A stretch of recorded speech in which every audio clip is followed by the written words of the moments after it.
یہ زمین جسے پیغمبر اسلام نے فرمایا کہ خدا نے میرے لیے اس زمین کو جائے سجدہ قرار دیا ہے، یہ زمین ہماری جائے نماز ہے اور یہ زمین ہمارے لیے سجدگاہ ہے۔ اس روئے زمین پر ہم سجدہ کرتے ہیں، اور جب تک ہم اس دنیا میں عبادت کریں گے اسی زمین پر اور اسی خاک پر ہم نے سجدہ کرنا ہے، اور ہماری تدفین بھی اسی زمین میں ہوگی، جس طرح ہم اسی خاک سے ابتدا میں پیدا ہوئے ہیں اور واپس ہم اسی خاک میں جائیں گے۔ اور اسے مادر بشر کہا گیا ہے کہ زمین انسانوں کی ماں ہے، خلقت کے اعتبار سے بھی اور پرورش کے اعتبار سے بھی، خورد و نوش کے اعتبار سے بھی اسی زمین سے کھاتے ہیں، اور اسی کی گود میں ہم پرورش پاتے ہیں، اور اسی کی گود میں ہم مر جاتے ہیں، اور اسی زمین سے دوبارہ ہمیں اٹھا لیا جائے گا۔ تو یہ زمین سجدگاہ ہے، اور عرض کیا کہ سجدہ زمین پر ہی صحیح ہے، کسی اور چیز پہ نہیں، اور زمین پر بھی ان چیزوں پر سجدہ کرنا ضروری ہے جو غیر معقول اور غیر ملبوس ہو، کھانے والی چیزیں نہ ہوں، پہننے والی چیزیں نہ ہوں، ان پر سجدہ صحیح ہے۔ اور جو چیزیں زمین سے اگتی ہیں مثلا لکڑی، اس پر آپ سجدہ کر سکتے ہیں۔ اسی طرح درختوں کے وہ پتے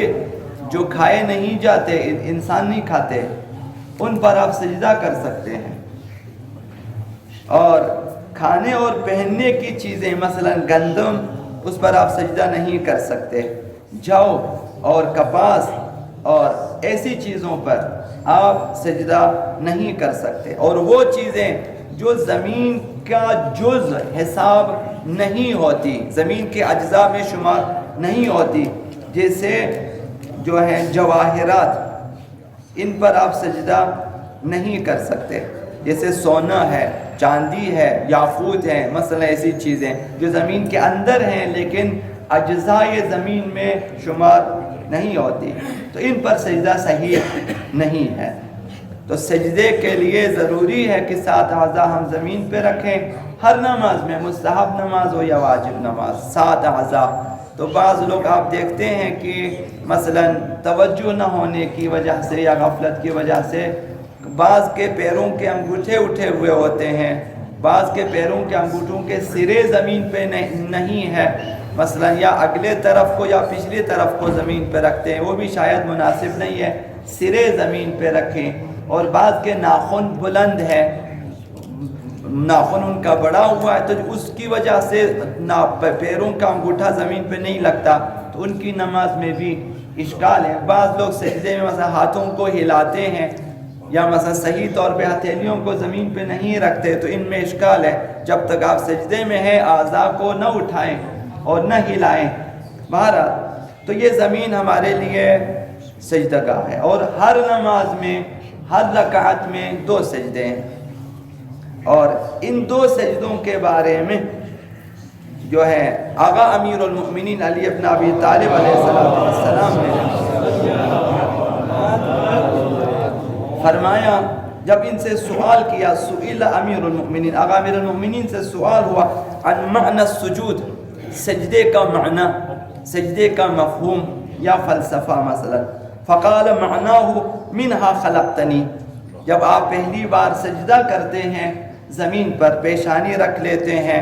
اس کا معنی یہ ہے کہ خدایا تو نے مجھے اسی خاک سے پیدا کیا ہے، بنایا ہے مجھے اسی خاک سے، میرے خمیر میں خاک ہے، انسان کو خاک سے پیدا کیا ہے،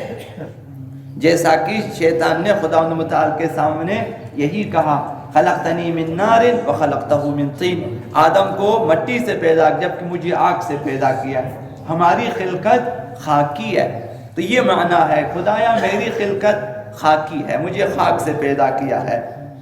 یعنی من التراب، خاک سے بنایا ہے۔ وَرَفْعُ رَأْسِكَ مِنَ السُّجُودِ، اور جب پہلے سجدے کو انجام دینے کے بعد آپ اپنے سر کو اٹھا لیتے ہیں، آقا امیر المؤمنین نے فرمایا اس کا معنی یہ ہے، معنی اخرجتنی، پروردگارہ اسی خاک سے مجھے اٹھایا ہے، بنایا ہے اسی خاک سے اور پھر نکالا ہے اسی خاک سے، باپوں کے صلبوں میں سے ہو کر، ماؤں کے رحموں میں ہو کر پھر ہمیں دنیا میں خدا متعال نے پیدا کیا۔ دوسرے پہلے سجدے سر اٹھانے کا مطلب یہ ہے کہ مجھے اسی خاک سے اٹھایا ہے۔ اخرجتنی والسجدۃ الثانیہ، دوسری بار جب نمازی سجدہ گزار سجدے میں جاتا ہے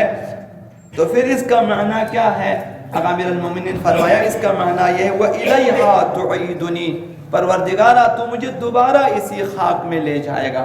مجھے داخل کر دے گا موت کے بعد۔ ایک عرصہ اس دنیا میں زندگی بسر کرنے کے بعد ہم واپس جائیں گے اسی خاک میں، ہمارا جسم اسی خاک میں داخل ہوگا، یہ مراد ہے۔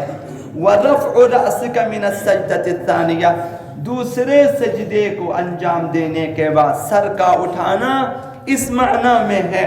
وَمِنْهَا تُخْرِجُنِي تَارَةً أُخْرَى، خدایا تو مجھے دوبارہ اسی خاک سے زندہ کر کے قیامت کے دن اٹھا لے گا۔